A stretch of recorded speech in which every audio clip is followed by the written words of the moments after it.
Hello guys, good morning. Andito tayo ngayon sa Manukan. Kasi maulan, dinagdagan na naman ng rice hull. Rice hull ito doy na.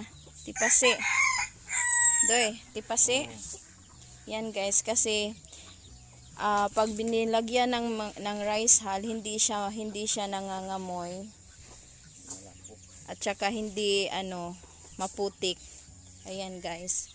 Yung rice hull, free lang ito, kinukuha lang namin doon sa may galingan, ay rice mill pala, galingan. Ayan, lalagyan siya. Spread lang. Kasi yung mga manok, yung mga nila dumi, para hindi nangangamoy dito sa bahay kasi malapit lang. So ito yung maintenance ng kung meron kayong manukan, kung gusto niyo ng malinis at hindi nangangamoy, maglagay lang kayo ng rice hull or yung sa gabas ng kahoy, ayan. Tapos doon na naman sa loob.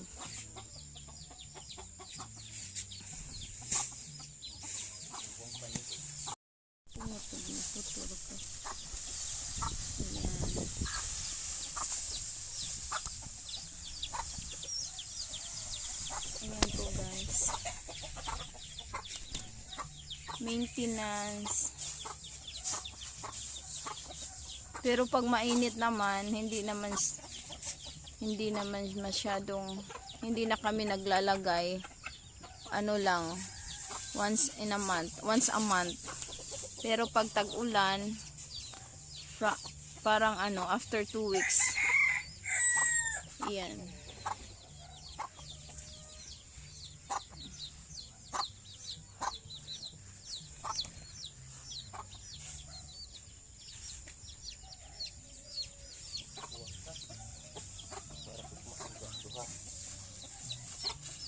Ayan guys, maglagay tayo ng mga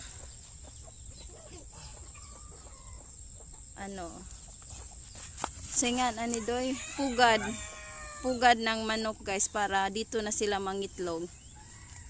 Instead of basket guys, we are using carton ito kasi hinihingi lang ito. Ayan guys, meron ng laman yan.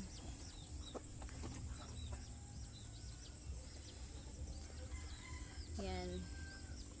Naglumlum na siya, naglumlum dalawa. Tapos itong nilagay namin dito, ayan, meron na naman yan aakyat. Tapos doon din sa kabila, meron din. Ito guys, maliit lang na karton kasi ang dito is bantam, yung maliit na manok. Diyan siya, dito siya. Tapos paiba-iba. Ayan. Ito yung maintenance ng native chicken. Kailangan mong, pag nandito lang sa bahay, malapit sa bahay ninyo, kailangan maglagay ng rice hull para hindi mabaho. Hindi siya magbaho. Tapos 3 times a day sila pinapatuka kasi nasa net lang sila. So ayan, nagtutuka din sila sa mga nilagay na rice hull. Siguro may natira pa dyan. Thank you for watching guys. That's all for today.